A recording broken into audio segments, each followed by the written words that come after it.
screwing around and start! Pointy Star View here, and we're going to be doing the long-awaited Fluffal deck profile. Personally, I prefer the name Furnimal, and I call them Furnimal all the time. And there is actually a proxy in here because I left the card somewhere, and I have to get a new one because of it, so we're going to be ignoring that. And without further ado, we are going to be doing this profile. This is just a silly, fun little deck. I actually have some pretty good success with it. It works really strangely, and I beat in Prophecy. I haven't got to test, I tested a bunch online, and I do rather well, but my current main matchups I do with this deck is like Prophecy and Burning Abyss, because that's all I ever have to face. So, without further ado, we're going to start off with this list. We are currently playing 3 copies of the Furnimal Dog. Furnimal Dog is the Stratos of the deck. When you summon this card, it searches for more Furnimals or the Edge Imp Sabres, 1700 to wall. By now you've probably seen his effect. He's a pretty good card. He's the quote-unquote best one of the deck. When Dextile Enigma said the deck was terrible, this card hadn't been released yet, but the deck still isn't that notable. It's pretty fun to play though, and they got announced the new Furnimal Fusion, which is really good. Next card we were playing are 3 copies of the Furnimal Owl. Furnimal Owl is really, really good for the deck. I played 3 of it because of some of the other cards I'm running, but it's nice because it searches for Poly, which I am playing 2 copies of. The secondary effect of pay 500 is just if you run out of Poly, you don't need to use that effect, and even though you do end up using another card by using the Poly, it ends up being better for you because you don't have to waste your normal summon on this card if you do not want to, assuming you already have the Polymerization. Moving on, we're playing 2 copies of Rabbit and 1 copy of Cat. The 2 Rabbit, 1 Cat has been working rather well for me. The Cat, what the Cat does for the deck is gives you back your Poly and just lets you OTK. Along with the Rabbit, the Cat might come back up to 2 when the new Tiger comes out, but so far, in a lot of recent testing, we've only been needing 1 Cat. This is kind of the end of the Furnimal or Fluffal portion. For now, it might change once we get the new Furnimal Fusion, but that is the actual Fluffals we're playing. We are playing a little mini Tour Guide Scarm engine, so we're playing the 3 copies of Tour Guide, 2 copies of Scarm, and we are actually playing 2 copies of Scissors. I have the Japanese ones because I prefer the art, but I probably will be getting the Supers just because I'd like to get the deck as shiny as possible. So, the current 3, 2, and 2 has been working beautifully. We are playing some other tech cards that make this card good at 2, and I was playing 3 until just recently when I put the Scissors back up. I haven't decided if I like Scissors at 2 and Scarm at 2 or 3 Scarm and 1 Scissors. The second Scissors has been nice in testing, so it has been proving decent. And the Tour Guide is just kind of a fun opening play. Tour Guide, make the Fortune Tune that you saw at the beginning, or just any of your rank 3s, and it's really, really nice. So I'll explain some of the combos you can do with that later. Some of the fun personal techs. I am currently playing 1 copy of Caius, the Shadow Monarch. The reason why is because I have infinite tribute cards. I can use this card to always have a card I can tribute with this card, or I can just special Scarm to tribute for him, which is really nice. And so running the 1 Caius has been really fun. I actually started running it because it was just in the deck box, and so I stuck it in the deck and started playing with it. And it has been working beautifully. It let me do a super crazy OTK against Prophecies once. It is really, really nice, and it is that 1 card that you need right now to help pop those cards on your opponent's side of the field you just can't deal with your own attack stats. Moving on, the last monster we are playing is 2 copies of Junk Synchron. What Junk Synchron does for the deck is it pulls back your level 2, and it just allows you to start synchroing, because you have Edge Imp Scissors, which can come back. You have the level 2 monster that you can pull, the Owl, to pull back and make 5s. You can make 8s, you can make 6s, and you can make 7s, just using different combinations of your monsters. So running 2 of this card has never been bad. I actually considered going back up to 3. I just recently dropped it back down to 2. And in testing, this has been the perfect number, so this has just been really fun to use at the 2. Moving on to spells, we were playing 3 copies of the Toy Vendor or Toy Pot. I still call it Toy Pot because that's what it was for a while. You run 3 because you have to get it. You have to get it to the grave for searching, and having a Rhoda, no matter how difficult it is to use, you generally try to use 3 of it. So we have ways to discard it. Plus, I've actually activated this card a lot. I'll tell you the super wombo combo I did later, but it's really cool because of what sending this to the graveyard in any way gets you cards you need. I know you can do stuff with magical hats if you wish to, but personally, I've not had any success with magical hats, so I've decided to use these and just have a discard outlet. We are playing 3 copies of Mystical Space Typhoon. The Mystical Space Typhoon is really nice because it fights your opponent's stuff, it fights pendulums. You want to have 3 of these in the main, and you want to have like 2 Dust Tornadoes and like 3 Fairy Wind in your side deck. But this card is very, very, very key to getting to your opponent's, getting through your opponent's back row. And you can, worst comes to worst, pop your own toy vendor with it to go plus some more. As I said earlier, we are playing 2 copies of Polymerization. Poly is very, very good for the deck because it lets you fuse really quick without having to pay the life points or having to waste your summon on the Owl without going any kind of plus. This card lets you deck thin and do everything because of it, and you can recycle this with Cat to go for really, really, really nice OTKs. So this has been very, very nice card. For one-ups, we are playing 1 copy of Book of Moon because Book of Moon just helps us make plays and helps keep field presence and hurt your opponent's cards. And 1 copy of Raigeki because Book of Moon and Raigeki are just really good one-ups that you want to run. And because this is Furnimals and we are playing 2 Edge Imp Scissors, we are running the 7th one. 7th one is amazing because even if you open with it, you can discard it with your discard outlets, or you can use Edge Imp Scissors to put it back on top of the deck. If you did not know, Edge Imp Scissors while in the graveyard says you can return 1 card from your hand to the top of the deck to special summon it once per turn.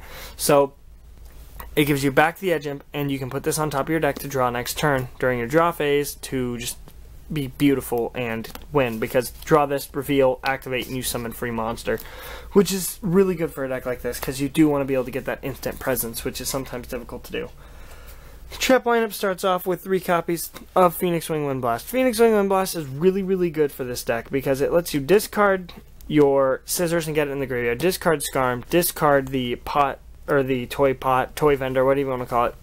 It gets their effects, and it's really, really, really nice because it bounces the opponent's cards, bounces pendulum, bounces just all this wonderful stuff, puts it back on top of their deck, which is something stupid because sometimes you don't want to draw those cards that you put back in the stopping of their combos in place, and it's just really nice because of that. We are then playing 1 Compulse because the Compulse is just something really nice in the deck. Compulse just fighting through your opponent's cards. I like to put these together as the 3 of those and 1 of these because it's kind of like I'm playing 4 Compulse, only these ones trigger effects and this one is free, so, you know. Next, we are playing 2 copies of the Fiendish Chain. Fiendish Chain is a great card in this deck simply because what it does is it lets you stall for time a little bit, stop your opponent from doing damage, it lets you summon some of your weaker monsters like the Owl, get your searches, and then sit on them because Fiendish Chain will stop your opponent's monsters. 2 Fiendish Chain has been working, and you can actually thank Simo for this. I will put a link to his channel on the screen if you aren't subscribed to him. But he gave me the idea of running these, so I went and picked up some, and they've been working beautifully for me. For the battle traps, I am currently playing 2 copies of Deep Prison and 1 Mirror Force. Mirror Force has been so good recently. So the 2D Prison has been always fine because it helps fight against Teller Knights and Burning Abyss. But the Mirror Force, I'm currently running 1, but I'm really considering going back up to 2 because against Cliff Wards it's really nice. And if you can do an OTK, flip up Mirror Force, even if your opponent gets to add stinging bee's knees back to their hand from all their effects of Dante's and everything, you don't care because you can OTK in this deck rather easily using Poly and stuff. So once your cards are set up, flip this up, your opponent may get cards back to their hand and such, but you should be able to deal with any of the weak monsters they can pull back out, and you can just blow through their field really easily after that.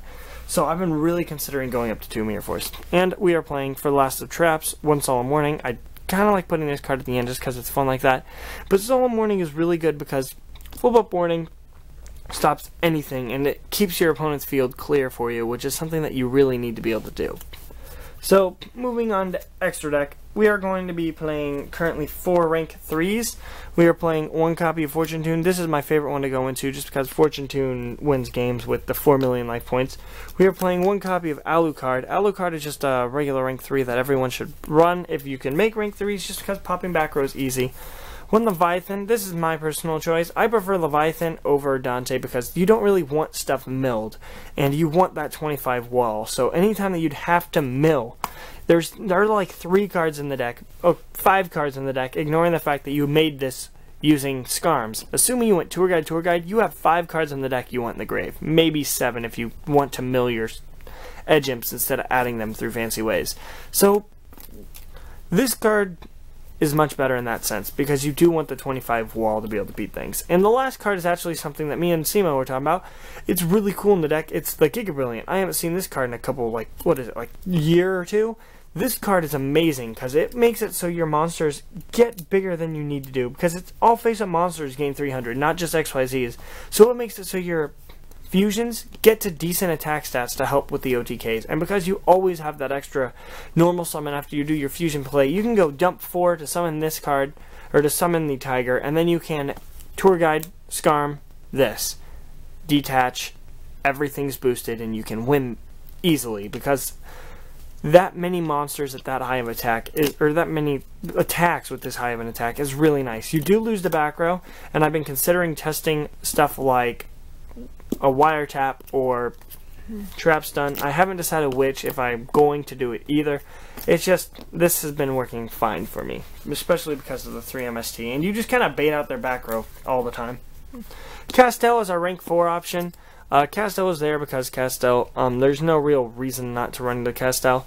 I am running Shark Knight, but Shark Knight is for Dark Knight. There's no reason to use the shark as a shark per se. I've made it once or twice, but whenever I do, it ends up being suckish because I want to be able to make the dark, which is really good because he lets you take a special summon monster every turn. If he had a material under it when he was sent to the grave, he summons himself, you gain 2,800 life points. He can take a monster every single turn, and it's really, it just keeps doing that, and it's really good because of that. You can even take face down special summon monsters, which we learned when this card was able to take my face down Ghostrick cards because of Mary, and so this card is phenomenal for that reasons. I really like the card. It's really good if you can make it, so that's why I like running it in this deck. We're gonna move on to Synchros. We're playing one Balmung because Balmung is level 4 with 21. I was considering playing Armory Arm, but this card seems to be a little bit better for me. I just like having the little beat stick thing. Moving on, we are playing one copy of Armades. Armades is great for the deck just because it gives you something to fight through that back row that you can't deal with anyways. We are playing Gravity Warrior. No, I'm just kidding. This is Goyo. I don't have the Goyo with me. I don't really... Yeah, so I'm going to be buying a new Goyo. This card has just been my filler since level 6, and it's a warrior, but, you know, this is just... It's supposed to be Goyo. Just, you know, imagine it is. Shut your eyes and pretend. Okay. Moving on, we got Black Rose. You can make Black Rose easy because level 3, summon 1, put a scissors on the field. You can make beautiful synchros. You can make all these really easy because summon Junk Synchron, special summon the Edge Imp Sabres from grave. Lets you do any kind of combos of like level 4, 5, 6, 7, and an 8. I've been wanting to try stuff with like Colossal Fighter and such, but instead of running a Colossal Fighter, which personally is my favorite, I've been running a Beals. You make Beals and it's great. You just summon Junk. You just summon Junk, pull back a level 2, special summon Scissors. You can summon this card, and that's just wonderful kind of thing. It's a combo I've gotten off quite a few times, and once you summon the Beals, your opponent just is so confused, and it really helps you in those situations. And we are playing currently 3 copies of the Frightful Wolf, simply because I hate Bear, and I don't really have much else that I need to run in this extra deck, and instead I might be dropping one of these for the... Well, I probably will be dropping one of these for the Tiger when it comes out, because that card, if it comes out, is really good for the deck. It's what the deck needed. It's spot removal, plus it can do stuff. And these guys just are your attack win condition kind of thing. But surprisingly enough, I've won through every game it's a different win. I can win through XYZs, Synchros, or Fusions, or just a standard just monster beatdown. That is the deck. I don't have a side deck constructed because whenever I build a side deck, I just use the same side deck and just modify it just a tiny bit. Everything in this deck happens to be Earth. A lot of the decks I build happen to have Earth attribute, and so yeah. Be expecting a UA deck list soon. I have all the cards ready except for one card that I left in my dorm room, and I have a couple other decks that I have been completing, so I can upload those soon, but we are just waiting on a few cards for each of them. Thanks for watching. Like, comment, subscribe, and as always, have a wonderful day. Yeah.